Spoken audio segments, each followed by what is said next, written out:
Astro brillante de España, apóstol Santiago, tu cuerpo descansa en la paz, tu gloria pervive entre nosotros. El Señor esté con ustedes. Lectura del Santo Evangelio según San Mateo. En aquel tiempo se acercó a Jesús la madre de los Zebedeos con sus hijos y se postró para hacerle una petición. Él le preguntó: ¿qué deseas? Ella contestó: ordena que estos dos hijos míos se sienten en tu reino, uno a tu derecha y otro a tu izquierda. Pero Jesús replicó: no saben lo que piden. ¿Son capaces de beber el cáliz que yo he de beber? Contestaron: lo somos. Él les dijo: mi cáliz lo beberán, pero el puesto a mi derecha o a mi izquierda no me toca a mí concederlo, es para aquellos para quienes lo tiene reservado mi Padre. Los otros 10 que lo habían oído se indignaron contra los 2 hermanos, pero Jesús, reuniéndolos, les dijo: saben que los jefes de los pueblos los tiranizan y que los grandes los oprimen. No será así entre ustedes. El que quiera ser grande entre ustedes, que sea vuestro servidor. Y el que quiera ser primero entre ustedes, que sea vuestro esclavo. Igual que el Hijo del Hombre no ha venido para que le sirvan, sino para servir y dar su vida en rescate por muchos. Palabra del Señor.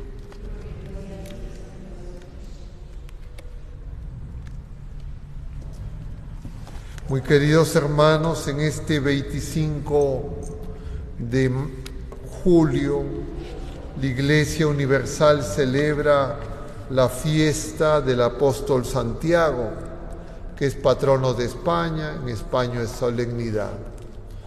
Y es el primero de los apóstoles que fue martirizado, el primero de los apóstoles que vivió, diríamos, el sacerdocio de Cristo en plenitud.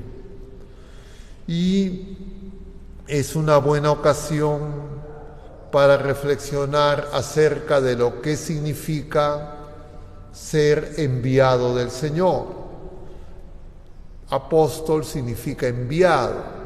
Enviado significa puesto en camino, es decir, seguir al Señor, ser discípulo. Pero nosotros muchas veces nos demoramos bastante en darnos cuenta de la densidad, de la profundidad de lo que significa seguir al Señor. Es decir, no lo seguimos con mayor conciencia. Y eso en esta fiesta del apóstol Santiago se expresa en el pedido que va a hacer la madre de los Zebedeos con sus 2 hijos, los hermanos Zebedeos, apóstoles del Señor, Santiago, llamado el mayor, hermano de Juan. Ambos el Señor les puso el sobrenombre de Boanerges. A veces uno dice: yo tengo mi temperamento, así es mi carácter. Y uno cree que ese carácter y ese temperamento es, diríamos, para que demos rienda suelta a nuestra voluntad. Ese temperamento es para que nosotros hagamos la voluntad de Dios. Y ese temperamento debe llevar a la radicalidad en el ejercicio del sacerdocio de Cristo. que quisiera que contempláramos un instante, porque el martirio de Santiago, es decir, el testimonio de fe de Santiago, es el sacerdocio del que participamos todos nosotros, porque el único sacerdote es Jesucristo. Ustedes participan del sacerdocio de Jesucristo en el sacerdocio común, el que les habla como ministro ordenado, y eso tiene que ver con el color rojo que se usa en las casullas cuando se celebra a los mártires, cuando se celebra el Viernes Santo, cuando se celebra el Domingo de Ramos, cuando se celebra a los mártires en general, cuando se celebra al Espíritu Santo. Todo eso tiene relación, claro, profundamente con el amor de Dios, pero el amor de Dios ha sido manifestado en Cristo Jesús en la cruz, con su sangre, porque la sangre es justamente lo que quiere ser significado en las vestiduras rojas. Y la sangre es sinónimo, figura de la vida. Y la vida, nos decía el Señor en días pasados, quien quiera salvar su vida, la perderá, pero quien pierda su vida por mí, la salvará. Y entonces quisiera que releamos juntos este pasaje que hemos escuchado del libro de los Hechos de los Apóstoles, donde los apóstoles, estamos en el capítulo 4 y hay fragmentos del capítulo 5 también y algunos fragmentos del capítulo 12. Diríamos, es una composición de varios fragmentos, no es lectura continua la que hemos hecho en la primera lectura de esta fiesta del apóstol Santiago. Y entonces la circunstancia que se nos presenta es que los apóstoles están, los 12 están ante los que juzgaron a Jesucristo, ante los que los condenaron, ante el Sanedrín, que representa el juicio del mundo.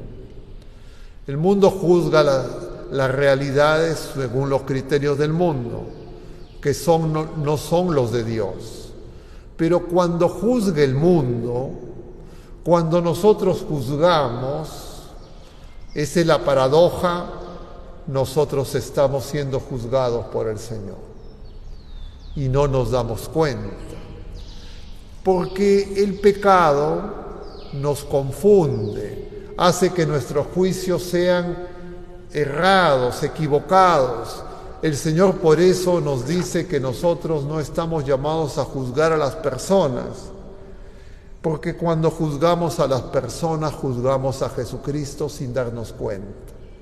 Y entonces se llevan ante el Sanedrín, están presentes los apóstoles y son amonestados. Les dicen, no les habíamos prohibido que hablen de ese, refiriéndose al Señor. Y les dice, ustedes han llenado Jerusalén con su enseñanza y quieren hacernos responsables de la sangre de ese hombre.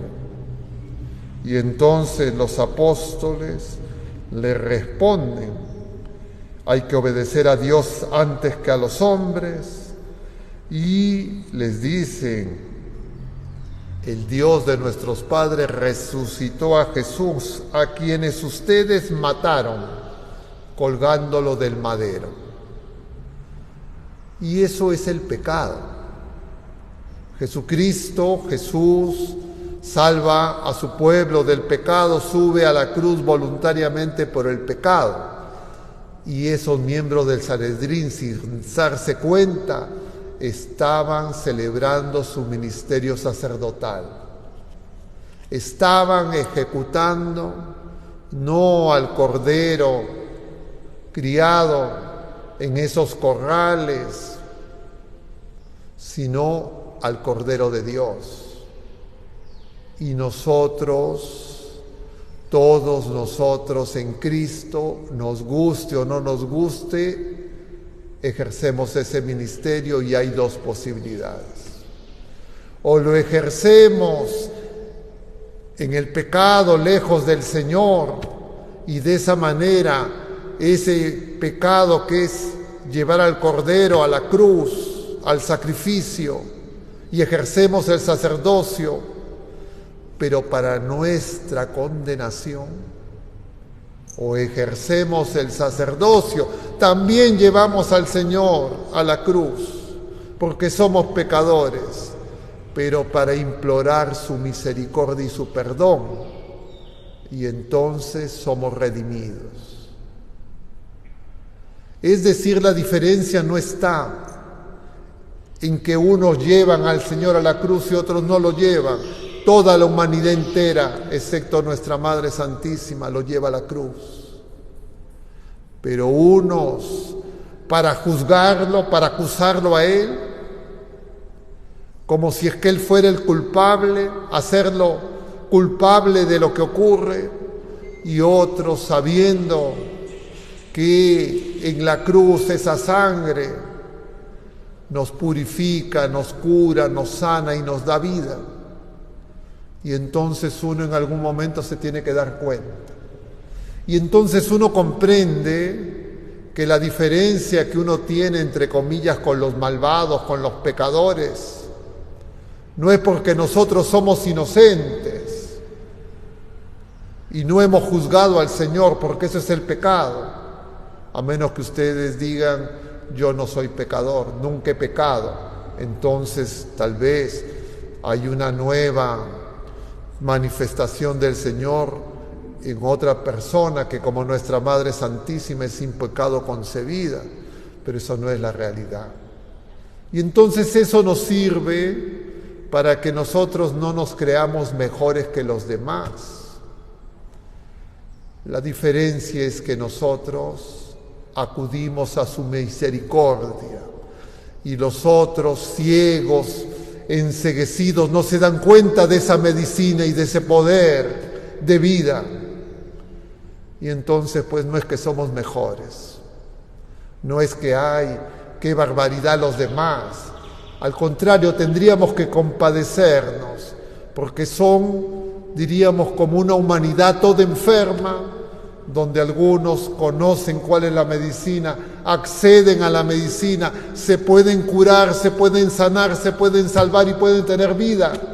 Y otros, como veíamos en la pandemia, mucha gente no puede acudir por distintas razones, por su ignorancia, por sus incapacidades propias, consecuencias de la enfermedad, en este caso del pecado. Y entonces la mirada cambia. Y eso pasó con este Santiago y también con todos los apóstoles, pero que hoy que lo celebramos, conviene aprender esa enseñanza que el Señor nos da a través de esas columnas de su iglesia, que son los apóstoles. Porque este mismo hombre, que era llamado por el Señor el hijo del trueno, igual que su hermano, querían bajar fuego porque no los habían recibido camino de Jerusalén cuando atravesaban Samaria. Y eso no es que querían bajar fuego para que sean purificados, para que sean perdonados, para que se conviertan. Querían bajar fuego como en Sodoma y Gomorra. Y el Señor les dice, no. ¿Cuántas veces la iglesia peregrina, figurada en la madre de los Zebedeos, es decir, nosotros que aún peregrinamos, nos atrevemos a querer ocupar el lugar de Dios juzgando a los demás cuando vemos el mal en nuestros hermanos? Y es porque no nos damos cuenta que si es que nosotros acudimos al Señor, si es que nosotros escuchamos o intentamos escucharlo y seguirlo, es por gracia, por misericordia, no por méritos nuestros, no porque seamos libres, porque seamos inocentes, porque el inocente pende del madero, el inocente, el Cordero de Dios, viene a nosotros para curarnos, para sanarnos. Y entonces contemplaremos con asombro y con temor qué grandes son estos designios misericordiosos del Señor. Y entonces diremos, sí, con plena conciencia, que te alaben los pueblos, Señor, que todos los pueblos te alaben, porque eso no es nada hecho por el hombre, sino por el Dios hecho hombre que quiere revelar la verdadera realidad del hombre nuevo. Pidamos pues a nuestra Madre Santísima, por la Iglesia peregrina, hoy en medio de esas confusiones, camino también a la cruz, pero sin la conciencia de que no estamos llamados a querer ocupar el lugar de Dios, sino más bien ser sanados y curados por ese sacrificio que por gracia de Dios hoy actualizamos. Que el Señor misericordioso tenga piedad de nuestro pueblo, de España y de los países de quienes recibimos la fe y que ahora en medio de la confusión, muchas veces engañados en medio de las cizañas de este mundo, ya no saben ni de dónde vienen ni a dónde van. Que el Señor se apiade de todos nosotros y de su Iglesia. Que así sea.